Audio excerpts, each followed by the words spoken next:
We are finally here, fellas. It is week 17. It's championship week. This is the last running back tier list I get to do all season until next September, so I'm fired up to get into this one. Usage, injuries, all that stuff is covered in today's video. If you have stuck around for all of these videos all season, leave me a like down below. Subscribe if you are new around here. But with that being said, let's get into it.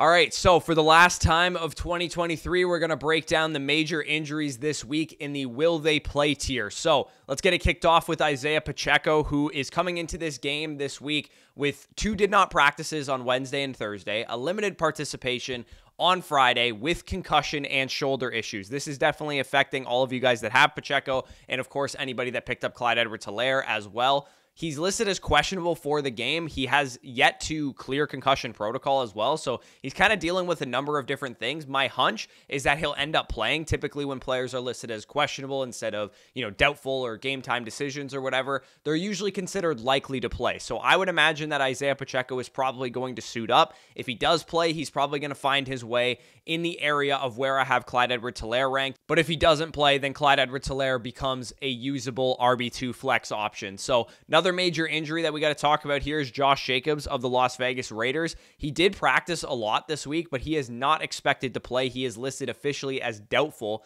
for Sunday's game versus Indianapolis. It looks like Zamir White is going to get one more shot at the starting job. Kenneth Walker also listed as a game time decision according to the Seahawks. Did not practice Wednesday, did not practice on Thursday, limited participation on Friday with a shoulder injury as well as an illness that he's dealing with. He is considered a game time decision. I'm not sure which one is causing him to be a game time decision. I'm assuming it's the illness, but we'll find out more on Sunday. And of course, I will post any updates to the injuries in the pinned comment down below.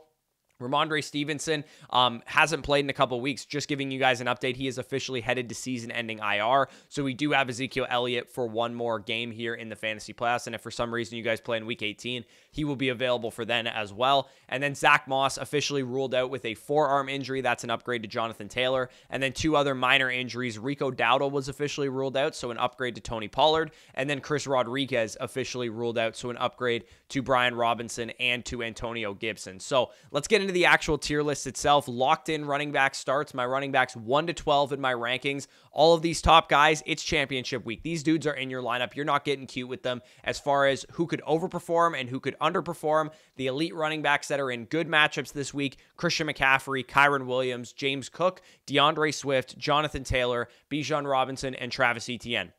Those guys that are inside my top 12 all have very good matchups this week, so you can probably expect them to have pretty high ceilings this week. Elite running backs that are in high-scoring games as well. Christian McCaffrey checks both boxes. Kyron Williams and Saquon Barkley, that game is expected to be high-scoring. Jahmyr Gibbs and Tony Pollard, that game is expected to be high-scoring. Rashad White, Alvin Kamara, that game is expected to be high-scoring. And then DeAndre Swift and Jonathan Taylor, very high implied point totals from those two teams.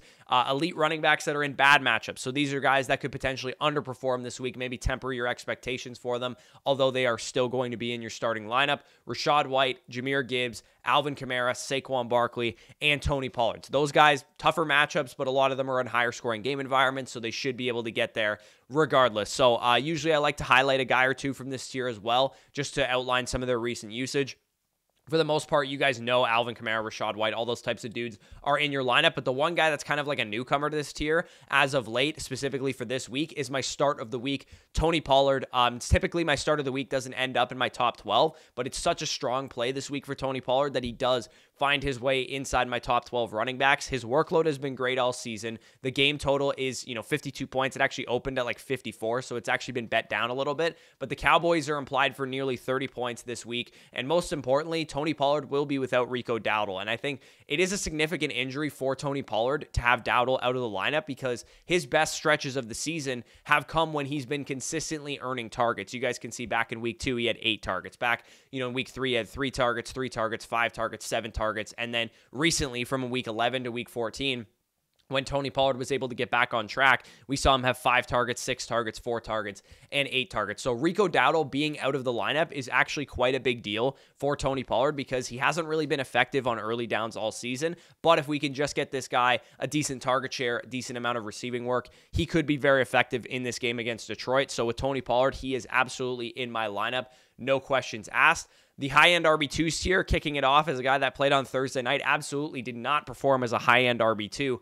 Breece Hall was my RB13 locked into my rankings. He played on Thursday night. He scored 30.9 PPR points. I had him ranked inside the top 12. I kind of chickened out a little bit and moved him down because of the Browns matchup, but I still viewed him in that top range. Even though I had him at 13, I still viewed him kind of within the same tier as like Jonathan Taylor, Alvin Kamara, guys that I have up at like 7 and 8. So Breece Hall, hopefully you started him. Hopefully he didn't get too cute because of the matchup. But my running back 14 in my rankings is Raheem Mostert. He is the leading scorer in the NFL rushing touchdown-wise. He faces a tough matchup this week against the Baltimore Ravens. They're kind of the only defense that you can point to all season, maybe them in Cleveland, that has been consistently dominant all year. It's a bottom 5 matchup for Raheem Mostert. It's still, a top 15 play for him because even though you can see, it's a tough matchup, A-Chain is working in heavily snap share-wise. You can see Raheem Mostert's snaps dipped down to 30% last week, and that was mainly because Devon Achane was actually way more involved. Raheem Mostert is still getting all the red zone work, so I don't really care that he's only playing 30, 40, 50% of the snaps.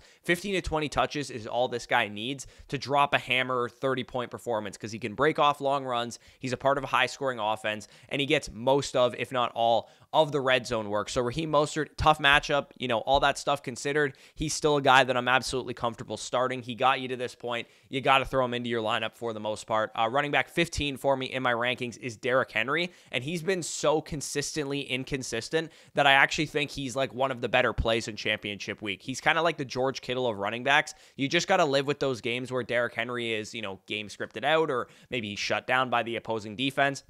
We saw one of those games just 2 weeks ago to this very Houston Texans defense. So with Derrick Henry, he just had a bad game against Houston. He had 16 carries and 4 targets. He had like 10 total yards, which is absolutely absurd. It's actually never happened in the Super Bowl era for somebody to have 20 opportunities and get sub, 10 yards on those opportunities. So he was completely shut down by this Texans defense very recently, but the Texans are the 21st matchup against fantasy running backs. Even though they shut him down the first time, he could always punch in a touchdown or two, just like we saw from him last week. He's still capable of breaking off those long runs. You know the drill with Derrick Henry. It's the championship week. Don't get too cute and sit him for like Clyde Edwards-Helaire or something like that. You got to put Derrick Henry into your lineup this week and hope for the best. Running back 16 for me in my rankings is Austin Eckler, a guy that has been kind of aggressively medium all season, but the Broncos are exploitable against the run. They're 32nd in fantasy points allowed to the position, and even though a lot of that came against the Dolphins all the way back in week 3, they've been consistently exploitable against fantasy running backs.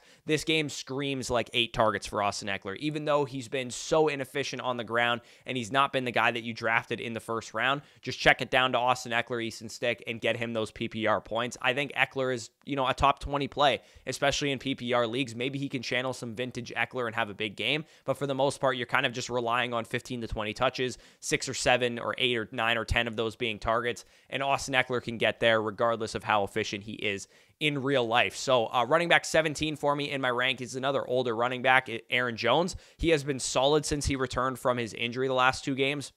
He's been commanding touches, 13 carries in week 15, 21 carries this past week, and getting 3 or 4 targets per game as well.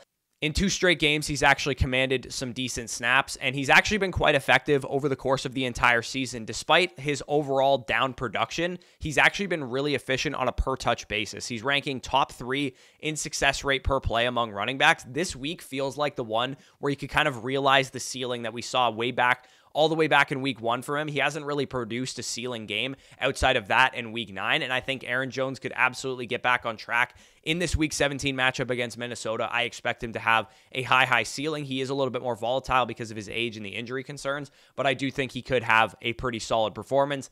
Running back 18 closing out this tier for me is Joe Mixon. He's been consistent production-wise pretty much all season, especially the last 6 or 7 games or so. The Chiefs are a top 10 run defense in the NFL, but Zamir White absolutely tore them up last week. And despite Joe Mixon's tough schedule, the production hasn't really wavered much. Jake Browning has been good enough to move the offense. Just 21 carries in the last 2 games, though, for Joe Mixon. So really need to see him get it done on the ground as well as through the air, but I'm pretty confident that he's going to have a pretty solid workload and have a chance to find the end zone. The low-end running back 2s tier, you guys can see there, Devin Singletary, Zamir White, Zeke Elliott, Clyde Edwards-Helaire, Chuba Hubbard, and Ty Chandler.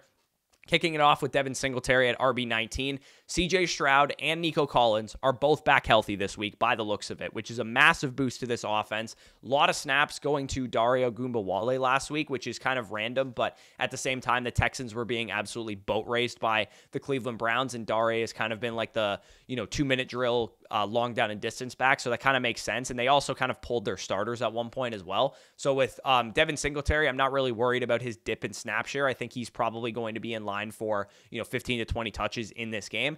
This week, having the Titans at home with Stroud back, it should be a positive game script for Devin Singletary. And the Titans, even though they're a slightly above average run defense, I still have faith that he has a chance to find the end zone, catch a couple passes in this game, get 15 carries. You guys know the drill with Devin Singletary over the past couple games. He's been pretty consistent as far as his workload. It's just kind of, fluctuated depending on the game script for the most part for the Texans, but this one should be a positive one. So running back 20 in my rankings is the aforementioned Zamir White. Josh Jacobs was downgraded to doubtful yesterday, so I'm assuming that Jacobs will be out of the lineup. Zamir White has commanded over 20 touches per game in the 2 games that Jacobs has missed so far. He's definitely been an effective runner in last week's game, especially. He ran for over 140 yards. He gets the Colts this week. The Colts are absolutely brutal against the run. It's an even easier matchup than a pretty difficult one that he had with Kansas City last week. The Colts are 30th in adjusted fantasy points allowed to running backs. This game is on the road, which makes the matchup a little bit tougher, but I think Zamir White, regardless, is still a solidified RB2. He's played over 40 snaps in the 2 games that he's been the starter for. They take him off in those long down and distance and 2-minute drill situations for Amir Abdullah and Brandon Bolden and some of the other guys, but he's consistently getting touches, and that's exactly what you want out of a guy who's kind of like a mid RB2 play. Running back 21 for me in my rankings is Ezekiel Elliott. He is getting an outstanding workload in Ramondre Stevenson's absence. The Patriots face the Bills, who actually rank top 10 against the fantasy running back position, but Ezekiel Elliott in his last 4 games has had 5, 8, 6, and 11 targets. The floor for Ezekiel Elliott, because of the target share that he's getting, is so strong. So even though, Zeke and the Patriots are not favored to win this game by any means, they're on the road, they're double-digit underdogs. They have a real chance to stick around in this game because it's a divisional matchup. And even if this game gets out of hand, Ezekiel Elliott has that floor of a pass catcher, and he's getting 62 carries over the last 4 games. So he's consistently averaging 15 carries a game. So with Ezekiel Elliott, if you need a guy that just is going to get you 20 touches, 5 of those being targets, I do think Zeke is your guy. Running back 22 for me in my rankings is Clyde Edwards-Helaire. Earlier in the week, me and Danny were talking about this. He's a lot more bullish on Clyde than I am. For starters, this ranking assumes that Isaiah Pacheco will be out.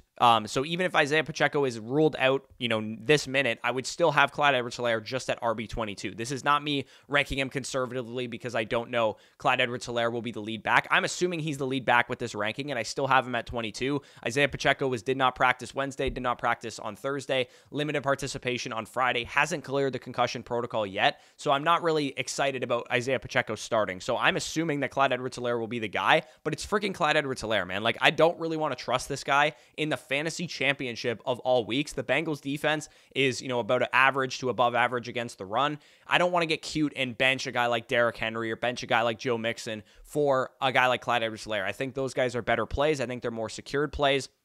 You guys can, of course, do what you want. It's your fantasy lineup. But for me, I'm going to use Clyde Edwards-Helaire as a lower end play in case you guys are in a pinch, rather than a guy that I think is an absolute must start with Isaiah Pacheco potentially out and with Jerick McKinnon now on IR. And of course, if Pacheco plays, this is kind of about the range he would slot into, and Clyde would become just a deeper league flex play. So running back 23 in my rankings is Chuba Hubbard. He has been consistently dominant of the Panthers' workload since Frank Reich was fired. He's finished with at least 12 PPR points in 5 straight games since that happened. He's averaging over 20 opportunities per game. He gets a Jaguars defense that's about average against the run, but in recent weeks, they've been absolutely decimated by pretty much everything, run, pass, or otherwise. wise. The Bucs, of course, had a field day against them last week, and we don't have Trevor Lawrence for this game on the Jaguars side of things. So there's a good chance that the Panthers can absolutely hang around in this game, if not potentially even win this game. And Chuba Hubbard could be a big part of that. So I really do like Chuba Hubbard as a solid play this week. Running back 24 for me in my rankings is Ty Chandler. And honestly, I'm debating moving Ty Chandler higher than this, because the only reason I have him at 24 right now is because Alexander Mattison made his return last week. He was barely involved, but I think it was kind of like a ramp-up return,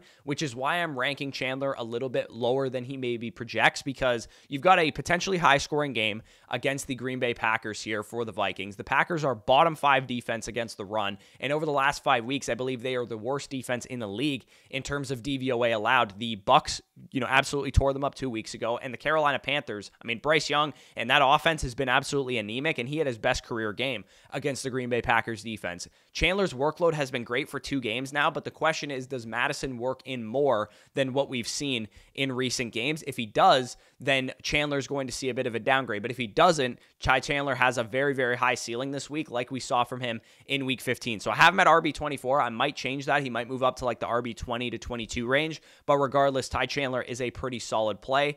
Getting into my flex plays on the week, we have David Montgomery at RB25. Crazy stat about David Montgomery, he has just 1 game below 10 PPR points this entire season. He has been the model of consistency, as high floor as a guy can be. This game does not profile well for him, though. The Cowboys are at home. They've traditionally played very well at home, and they are 5.5-point underdogs, the Detroit Lions. So with David Montgomery, this is not the type of game script that you're looking for, but a 52-point over-under as it currently stands right now makes me want to start everybody. Regardless of the game script and the projection and all that kind of stuff, David Montgomery is a pretty good play, just based on the fact that there could be a lot of scoring in this game. And we know that if the Detroit Lions can hang around, if this game is going to be close all the way to the end, he has a chance to punch in 1, 2, maybe 3 touchdowns. And that is the ceiling that you get with David Montgomery, and he could really show up in week 17 this week. So running back 26 in my rankings here is James Conner, who has performed at a very high level the last 3 games, finishing as an RB1 in 3 straight. He'd be a lot higher in my rankings if it weren't for the Philadelphia Eagles matchup and the fact that the Cardinals are going on the road to Philadelphia. They're 12-point underdogs. That defense is top 2 only to the Tampa Bay Buccaneers against fantasy running backs. I could see this game staying close and the Cardinals being able to kind of hang around, and as a result, James Conner having a solid performance. But right now, I think I'll lean conservative with James Conner and rank him as a flex option, because he is rather boom or bust. He could have, another RB1 performance because he gets all the work and he gets some targets and stuff here and there, but he could also be completely phased out of this game script, and the Eagles could boat race the Cardinals, and James Conner might only play, 20 snaps as a result of that. So you have to bake in both ranges of outcomes with James Conner, which is why I have him ranked down here, but I wouldn't be shocked if he was very solid this week. So running back 27 in my rankings, and I obviously would rank him higher than this now in hindsight. Jerome Ford was locked in as RB27 in my rankings before the week started. 26 PPR points on Thursday Night Football. Probably should have had him a little bit higher because the Jets are a run funnel defense. Definitely sorry for those of you guys that I told not to start Jerome Ford, but a 50-yard touchdown is kind of unpredictable. He probably would have just had like an 18-point performance if it wasn't for that. So obviously not great if you guys sat him. 26 PPR points is absolutely outrageous, but definitely good on you guys that did start Jerome Ford on Thursday night. You're probably way ahead in your fantasy matchups. Running back 28 for me in my rankings is Javonte Williams. He has been on the decline in recent weeks, so I got to nail him down a little bit in the rankings. RB28 is traditionally lower than where I usually have him.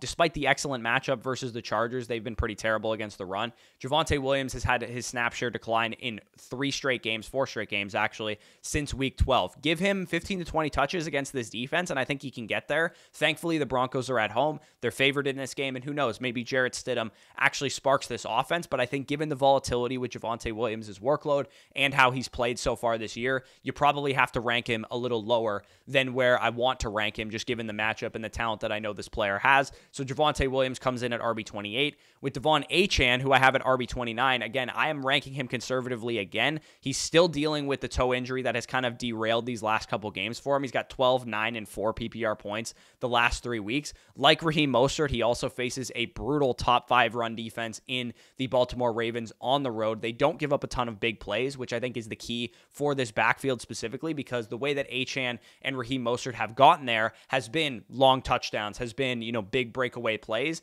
And the Ravens are a tough physical defense that kind of stomp these finesse offenses. And Patrick Queen actually came out and said this. We don't, play pretty. We don't play cute. We just beat the living shit out of you. And that's exactly what I think might happen in this game. And that's bad news for the Miami Dolphins because San Fran is the sexy offense of all sexy offenses. And Baltimore went there and hit them right in the mouth. And I think this could definitely happen again in Baltimore against the Dolphins. This is basically the game that locks up the #1 seed for the Baltimore Ravens. They want home field throughout the playoffs. I do think they're going to win this game, and I don't like the outlook for either Raheem Mostert or Devon Achane, but at least with Mostert, if there's a lot of points in this game, Mostert is usually the culprit to get some of those points, and Jalen Waddle is out, which leads me to believe they're going to try and rely on the run. I'm just not sure how successful it's going to be, which is why I have Achane ranked a little bit lower. So running back 30 in my rankings, closing out these flex plays here is Khalil Herbert. The Bears backfield, as I've often said all season, has been a hot hand approach. So let me give you guys a piece of advice for the Bears backfield.